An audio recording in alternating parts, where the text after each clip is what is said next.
મહારાજની એક અદ્ભુત કૃપા વિશે સદગુરુ અક્ષરાનંદ સ્વામી પોતાની વાતોમાં એક પ્રસંગ નોંધે છે. સ્વામી લખે, શ્રીજી મહારાજ એકવાર એક દરજીને સત્સંગ કરાવવા માટે ગયા. એક દરજીને મહારાજે વર્તમાન ધારણ કરવાની આજ્ઞા કરી. દરજી કે મહારાજ વર્તમાન ધારણ કરું ખરો, પણ એક શરતે, જો તમે વચન આપતા હો કે અંતકાળે તને તેડવા માટે આવીશ તો કે મહારાજ વર્તમાન ધારણ કરું.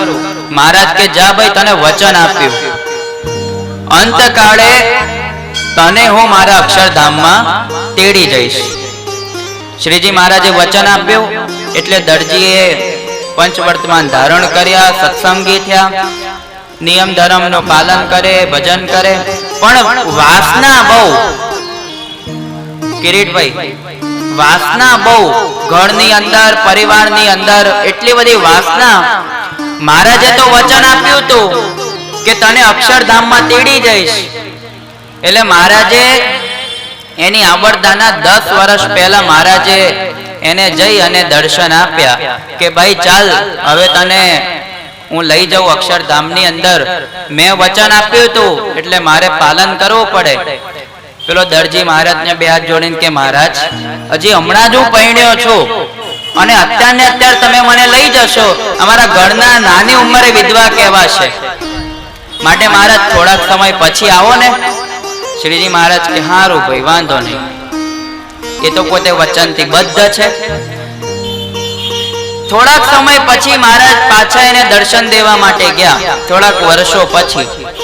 એટલે મહારાજે કીધું કે ભાઈ ચાલો, હવે અક્ષરધામમાં તમને લઈ જઈએ, એટલે હું વચનથી મુક્ત દઉં.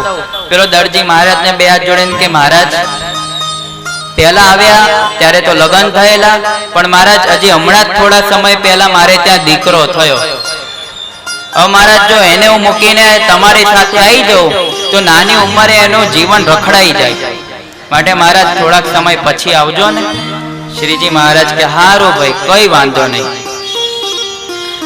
હવે થોડાક વર્ષો પછી શ્રીજી મહારાજ એને પાછા તેડવા માટે ગયા. આપણને કોઈ એકવાર ના પાડ દે ને એટલે પછી આમ સજ ઈગો આવી જાય, મું કાને પડતો. પણ તમે ભગવાનની કૃપા જુઓ, ભગવાનનું હૃદય તમે જુઓ. શ્રીજી મહારાજ ત્રીજી વખત તેડવા માટે આવ્યા. આખા બ્રહ્માંડમાં બધા કેટલાય જીવો છે, બધા કેટલા દરજી છે. મહારાજ જો ઈચ્છા કરે ને તો એને એકને મૂકીને બધાને લઈ જાય, પણ છતાંય મહારાજ એને તેડવા માટે ત્રીજી વખત આવ્યા. મહારાજે કીધું ભાઈ હવે તો ચાલ, હવે તો અમારે ધક્કા થાય છે. એટલે પેલો દરજી ફરી વખત મહારાજને બે હાથ જોડીને કે મહારાજ, હજી દીકરો પેઢી સાચવે ને એવો થયો નથી, અને મહારાજ હું આવી જાઉં તો બધું અહીં રખડી જાય.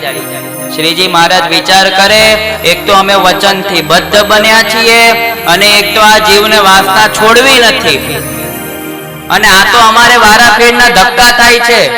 આખા 7 લોકને પાર કરીને અમે અહીં આવીએ છીએ.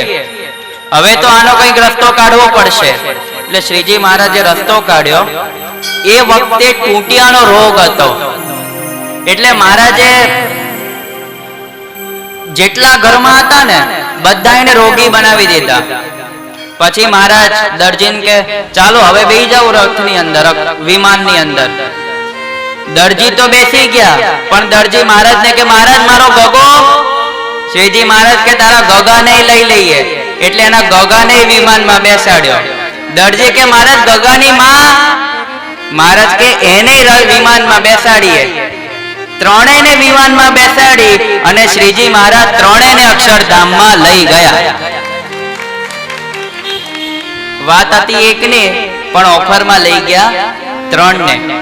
પણ શ્રીજી મહારાજ કેટલા દયાળુ કે 3 વખત મહારાજ એક જીવને તેડવા માટે ધક્કા ખાધા.